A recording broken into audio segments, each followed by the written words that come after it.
Mis asja? Keera sinna poole. Kuhu nüüd? Ära sega.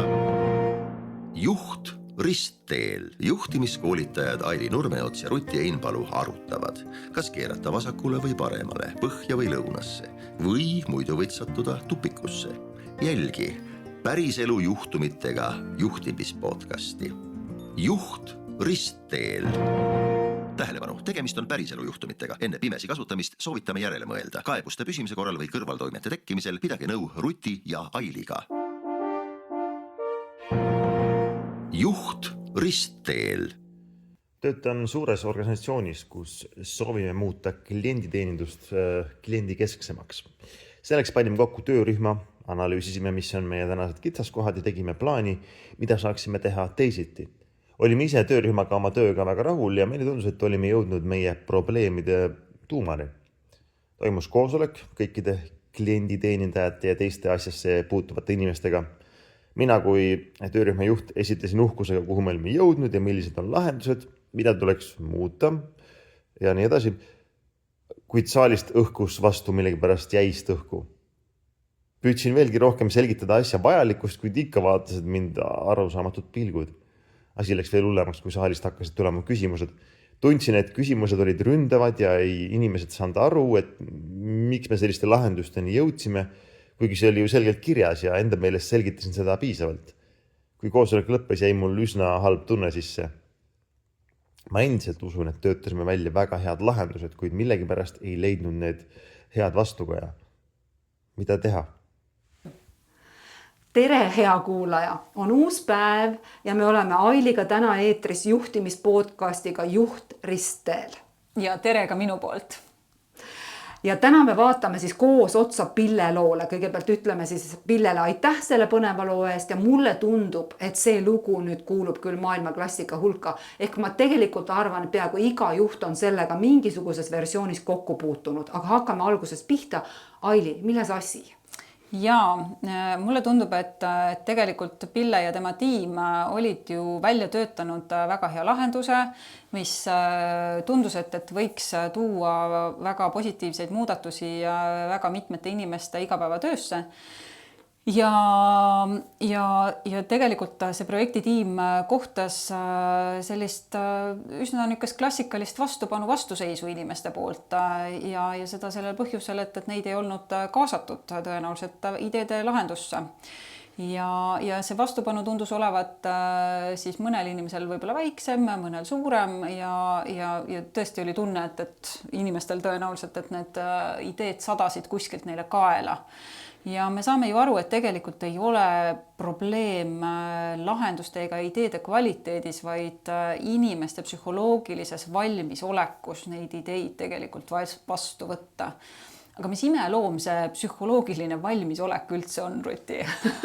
Jaa, no ma arvan, et me kõik tegelikult otsime pidevalt seda turvalisust, me otsime kindlust, me tahame tegelikult tunda, et me saame hakkama.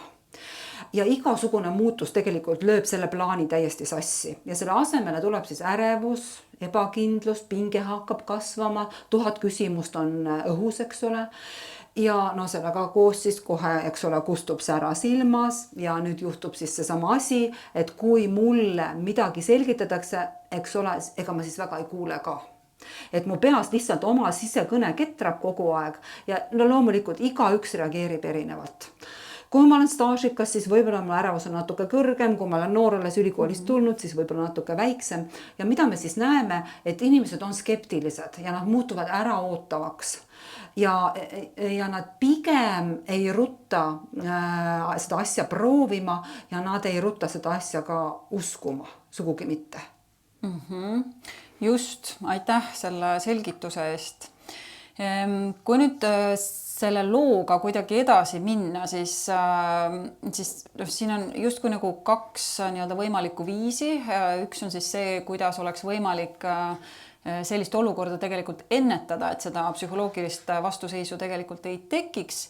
Aga kuna see on ju siin juba meil Pillel juhtunud, et siis mulle tundub, et me võiksime ikkagi süveneda nagu sellesse varianti, et kui nüüd on juba juhtunud, et neid ideid on esitletud ja on seda vastupanu kohatud, et siis mida siit siis nüüd edasi teha? Ja ma arvan, et see on hea mõte, sellepärast, et mingi teine kord me saame rääkida, kuidas seda tegelikult ennetada. Ma arvan ka, et see on tegelikult oluline ka läbi rääkida. Ja liiatigi siis elus juhtub nii sageli, et me võiksime kõike ennetada, aga kõike ennetada on peaaegu võimatu. No ikkagi inimesed. Ja, täpselt. Nii, aga no ma ei tea, lähme vaatame ühte, no minu arvates kõige levinumat varianti, eks ole. Ehk siis, et juht liigub nüüd, ta justkui tunnetab, et midagi on paigast ära, eks ole, aga ta liigub jõuga edasi, eks ole. Teeme ära, läheme jõuga edasi ja ta põhimõtteliselt ikkagi ignoreerib seda vastupanu. Ehk siis tegelikult, et inimeste skeptilisus ja kõik see informatsioon, mis talle tuleb, ta justkui eitab seda ja lükkab mõneti siis nagu vaiba alla. Ja no kui ta lükkaks selle vaiba alla sükse väikese kollase postiti, siis võib-olla ei oleks hullu, aga mingil hetkel võib juhtuda, et kõik saavad aru, et vaiba all on elevant. No siis on ikka asi juba päris hull, eks ju. ja noh, see ei ole enam nähtamatu. Ehk siis tegelikult kui nüüd juht liigub jõuga edasi, ignoreerides seda vastupanu, siis ta tegelikult tavaliselt annab gaasi. Ta ütleb midagi taolist tema, et mis otsustati, see on vajalik, see tuleb ära teha, millal see rakendub, hakkame pihta. Ehk siis vajutab tugevalt gaasi ja võib-olla tema sisekõne võiks olla ka midagi taolist, et inimesed ei saa aru, nad ei saa mitte kunagi aru, mitte millestki ei saa aru, neil ei sobi mitte miski ja nad lihtsalt ei tule muutustega kaasa. Ja no ega ükski et kui ma jälle mõtlen selle peale, et miks siis juht nagu niimoodi käituda võib, siis ma mõtlen nagu seda, et noh, üks variant on see, et ta ongi lihtsalt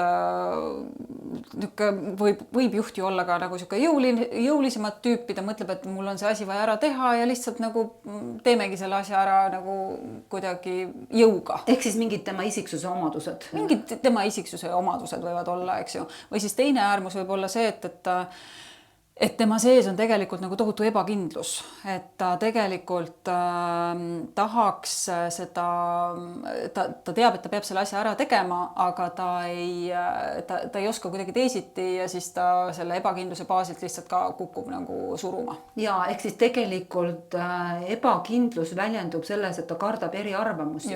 Kui ma olen ebakindel, ma kardan eriarvamusi ja siis võib see käitumine olla tegelikult anomaalne, et selle asemel, et olla tegelikult empaatiline, ma hakkan jõuga suruma ja tavaliselt me teeme selles olukorras järelduse, et ta on õudselt ülbe või liiga enesekindel, aga tegelikult võib olla tegu hoopiski madala enesekindlusega. Just. Ja võib-olla kolmas variant on veel see, et ega miks siis juht sellisena võib käituda, on see, et ta lihtsalt ei ole kogemust. Et ta lihtsalt ei teagi, et või kuidas ta selles olukorras siis nüüd peaks nagu käituma ja siis ta lihtsalt nagu teeb näo, et pole olemas. Ja muideks ma olen ise sellise olukorraga kokku puutunud, ma pole küll päris täpselt niiviisi käitunud, aga selle taga võib olla ka ikkagi see, ma olen nii hirmsalt väga armunud oma ideesse. See tundub mulle nii geniaalne ja nii tore, me oleme nii palju pingutanud ja see tuli nii äge välja ja siis ma ei suuda, lihtsalt ma saan nagu ämbriga vastu pead, kui ma saan aru, et teised kõik ei arvagi sama. Ja, just. Ja, aga mis siis selle tulemusena ikkagi juhtub? No kui ma siis ikkagi lükkan selle vaiba alla, vajutan gaasi, ütlen tuleb ära teha, siis ja surun kõvasti, eks ole, siis vastupanu ja siis skeptilisus liigub põranda alla, läheb siis põranda aluseks. Ja ma arvan, et kui see surve ei ole väga suur, aga see on normaalne, võib-olla see ei ole nii kohutavalt suur muutus, siis võib olla ka nii, et see asi tehaksegi ära, eks ole, aga üldjuhul on see siis, et ta on ikkagi ilma motivatsioonita ära tehtud. Et ma teen ära, see pole minu asi, keegi otsustas, umbes tead, keegi seal üleval käskis, aga mind ei huvita see. Aga on võimalus ka tegelikult nii, et vastupanu jääb väga suur ja siis see asi liigub edasi koos vastupanuga, see vastupanu susiseb seal ja podiseb ja siis võib nagu vulkaanipurskena mingis X kohas väljuda. Okei. Ja tuleb sul mõni olukord meelde, kus selline vulkaanipurse võiks olla toimunud? no vulkaanid ikka purskavad aeg-ajalt, aga tegelikult ma küsin su käest, Aili, selle intrigeeriva küsimuse, et kas selline jõuga edasiminek võiks ka ikkagi mõnes situatsioonis olla okei, mis sa arvad? No ma mõtlen, et võib-olla nagu üks variant, kus selline jõuga edasiminek võib-olla isegi oleks okei, on äkki kriisiolukord, aga samas jälle mul on selline tunne, et ega kriisis nagu ei teki ka seda vastupanu väga, sellepärast et kui on kriis, siis me lihtsalt nagu asume tegema neid asju, mida ongi vaja teha ja siis me reeglina seda vastupanu me ka ei osuta inimestele. Jah, et tegelikult me vist kriisis ootame, et keegi teeb selle otsuse ära, kui kriis on tõesti nagu tõsine, siis meid pigem ärritab see, kui keegi ei ütle, mida me teeme, mis me siis teeme, me ei istu siis enam kokku ja ei hakka ajurünnakut tegema, eks ole. Pole aega. See pole see aeg ega koht, eks ju. Aga kas sa tahaksid töötada sellises organisatsioonis, kus nii otsustatakse asju valdavalt? Ei, kindlasti mitte. Aga mis siis oleksid need töökindlamad lahendused siit? Et mõtleks korra nagu nende asjade peale siis nüüd ka. No ja mõtleme siis, anname Pillele ühe variandi, eks ole. Et oletame nüüd, et ma olengi Pille ja ma nüüd koosolek läks nagu niiviisi, ma tunnen ennast kehvasti, eks ole, ma tunnen, et see oli hea asi ja nüüd ma justkui istun oma ämbri ees, eks ole. Et siis ma arvan, esimene asi on nagu stop, time out, ükskõik kuidas seda nimetada, mitte kiirustada, mitte sahmida ja rahulikult mõelda. Mis sa arvad? Jah, see time out selles kohas on kindlasti väga oluline ja vajalik ja mõelda, et mis need minu järgmised sammud siis nüüd siit edasi võiksid olla ja väga tore oleks, kui siis Pille nagu teadvustaks seda, et tegelikult inimesed ei ole sinu vastu, vaid nad on iseendaga hädas, et nad ei ole et nad tegelikult tahaksid mõista ja tahaksid olla kaasatud pigem. Ja ma arvan, Pille võiks veel mõelda, et enne teda on see veel sadade tuhandete inimest juhtidega juhtunud. Absoluutselt. Aga mis siis? Mis siis? Et siis ikkagi tuleks tegelikult teha see nii-öelda koosoleka vol 2, on ju, et tegelikult ikkagi võtta need inimesed kokku ja kui nüüd esimene kord läks natukene untsu, on ju, et Pille ju läks oma ideed müüma ja unustas ära selle, et tegelikult oleks vaja kuulata ja kaasata. Et kui nüüd esimese koosoleku nimi võis olla ideemüügi koosolek, siis mis selle teise vol 2 nimi võiks olla? No nüüd võiks olla pigem selline nii-öelda kuulamise ja kaasamise koosolek. Võib-olla kaasamise koosolek siis, eks ju.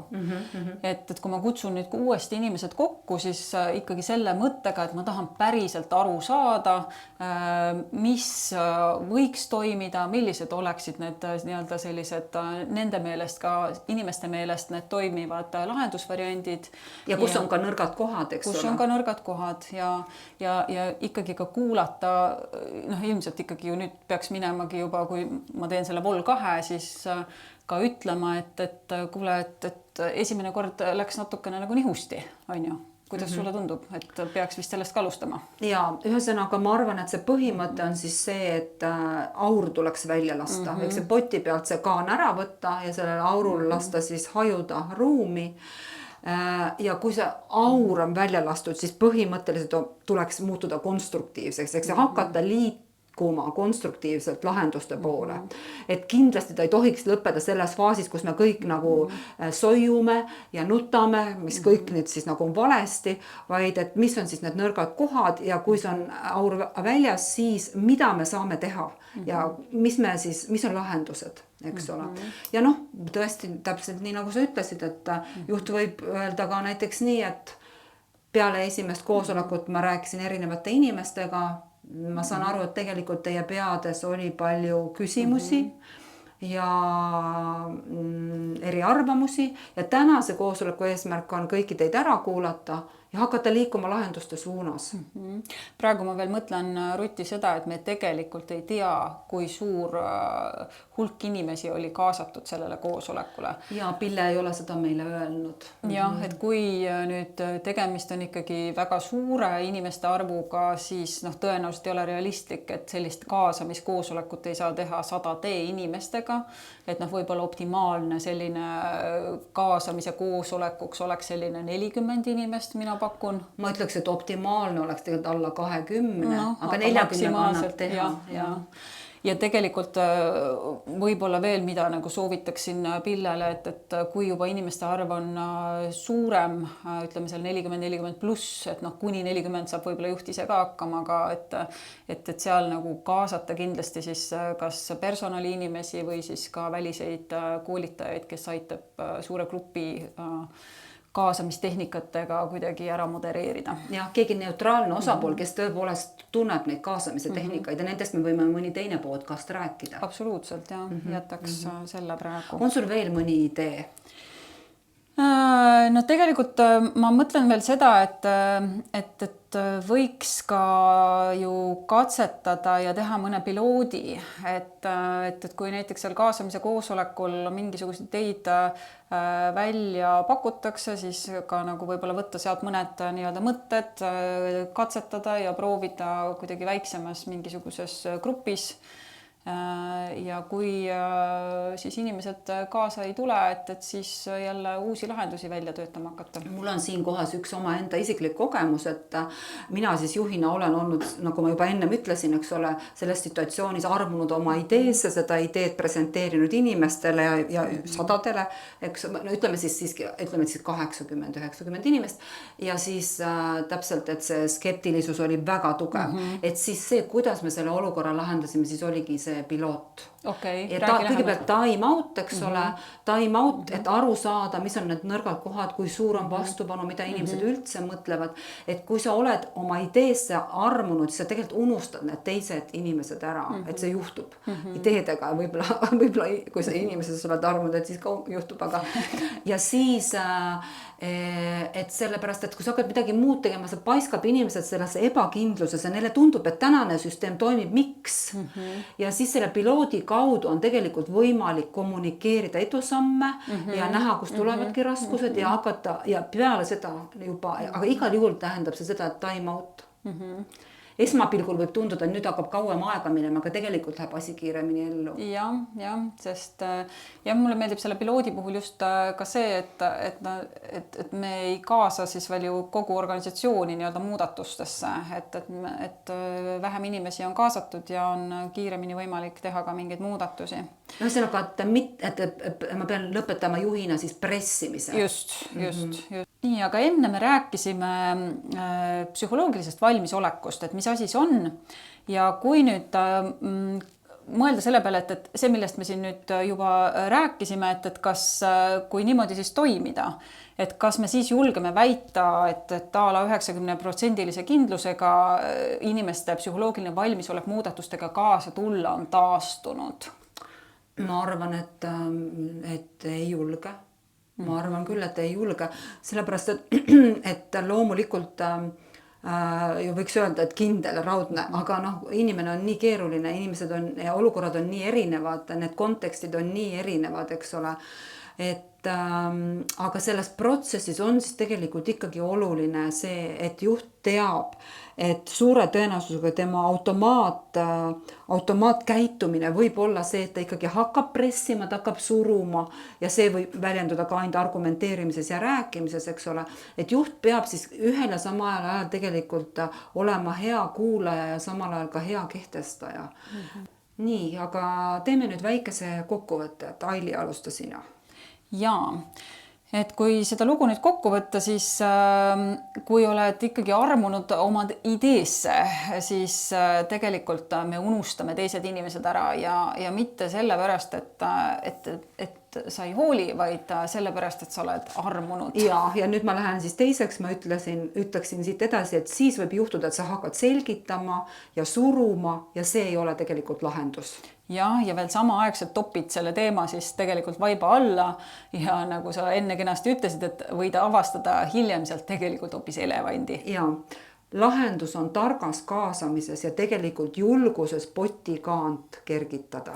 No ja muidugi lihtsam oleks ju tegelikult muudatused kohe põhjalikult koos kaasamisplaaniga läbi mõelda, kui hakata juba untsu läinud koosolekut uuesti tegema. Aga sellest siis räägime juba mõnes järgmises podcastis. Hea kuulaja, aitäh, et jõudsid meiega lõpuni ja me ootame sinu lugu, ükskõik kas uut või vana, lugu, mis sul meelel mõlgub. Me tagame anonüümsuse, mingu sul hästi. Jälle nägemiseni.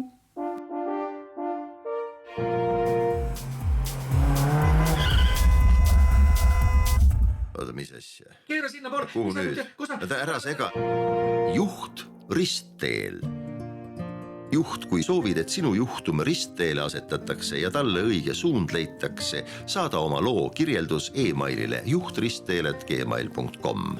Ruti ja Aili muudavad loo anonüümseks ja kajastavad juhuvaliku alusel. Ruti ja Aili ei vastuta selle eest, et pakutud lahendusvariandid sinu tingimustes kindlasti sama tulemuse annavad.